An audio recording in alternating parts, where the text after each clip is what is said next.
You're right, I can't see you. But I can feel you. And it doesn't make me less scared.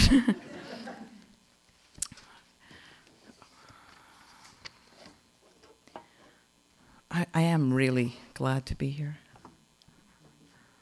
And I'm really glad you're here, because I can feel how many people are here. Just tons. You can hear me okay, right? Cool.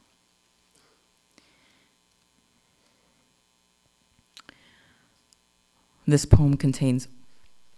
I'm popping already. This poem contains nudity.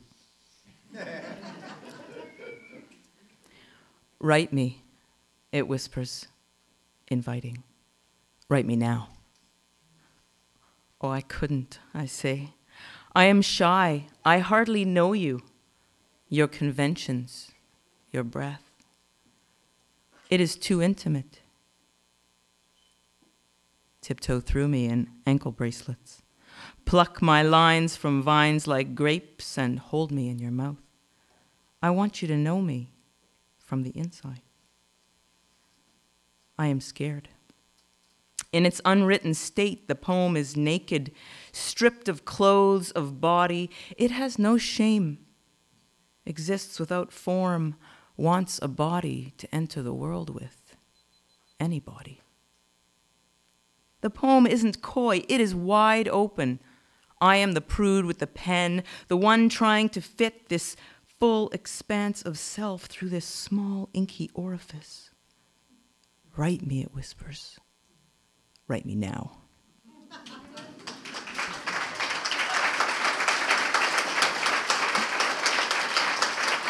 Thank you.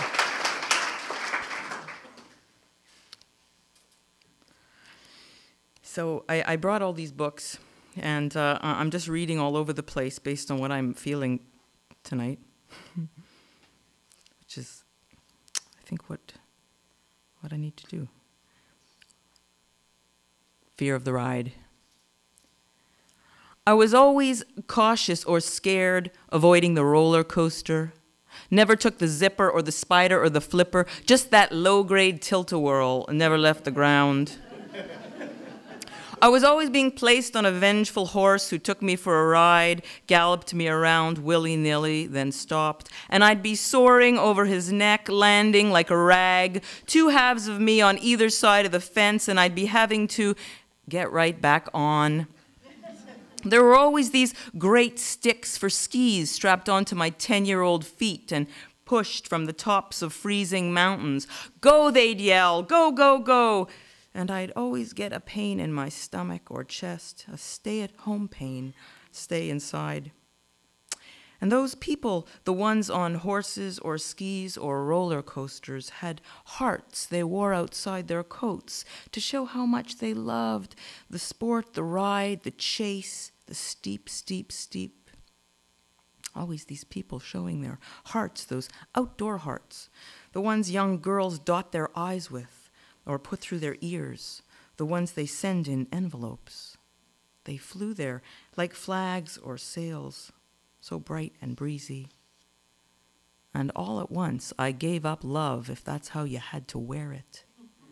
Gave up the risk of moving fast if someone else was pushing. In one fell swoop, I did away with hearts and rides. It was an honest death.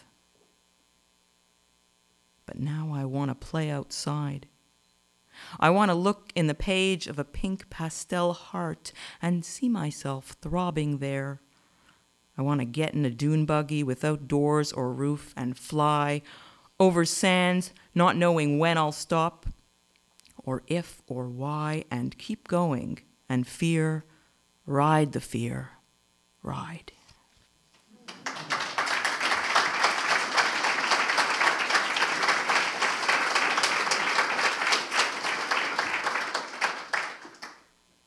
Who was here last night? I just want to go over and take that picture and lift them.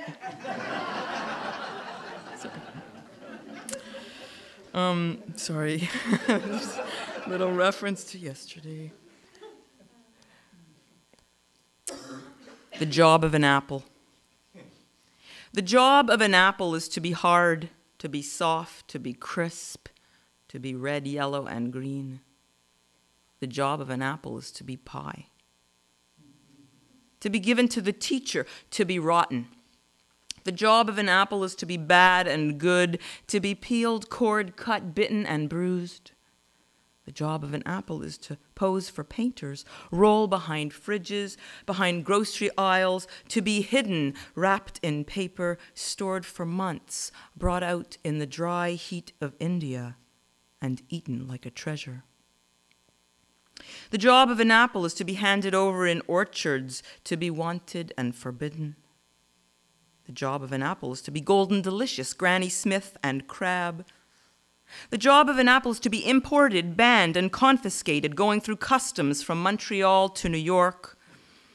The job of an apple is to be round, grow, drop, to go black in the middle when cut, to be thrown at politicians, to be carried around for days, to change hands, to change hands, to change hands. The job of an apple is to be a different poem in the mouth of every eater.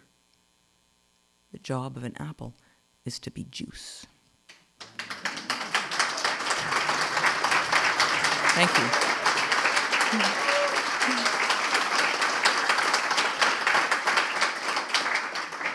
Okay, I'm having more fun now. All right. So, I've been reading from, those are from my first two books. When this book came out, the third book, the publisher asked me to write, who is the book for? Which I thought was odd, because I had no idea, a poetry book. I said, do you mean like demographics? And she said, yeah. So I wrote this that became the first poem in the book, Demographics. Men and women, teachers, hospital workers, politicians, people who shop at Loblaws, cake bakers, people who are retired, vulnerable, lost, who don't know the names of things, pretzel eaters, artists, people who've been to any kind of gallery, who ride bicycles, subways, people who walk on oily gravel roads, get parking tickets, pay, have fallen in love with paramedics. People who are intimate with the mouths of flowers, people compelled to watch the Academy Awards, disgusted, who watch news on television, people who want attention without saying so, whose bodies fill with anxiety like a liquid, who love something that won't leave them and something that will. Warriors who take vitamins, ambivalent people, scared people who do things, anyone willing.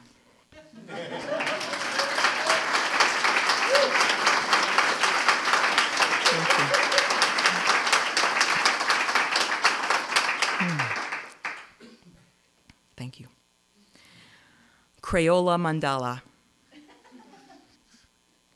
I am drawing with the stubby brown and purple, the softened red, the creamy black, drawing circles in the center of each 5-inch square, filling them with rings or else spirals.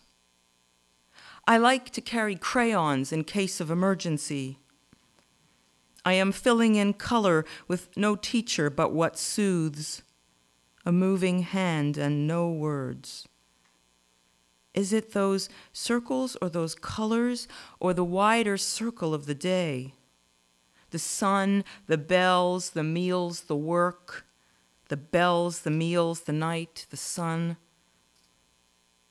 There's a roundness in my heart, the shape of a hug, and no one keeps coming in.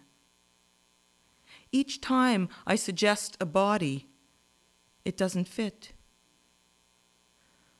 So I just keep feeling no one here, the ring of my heart encircling no one.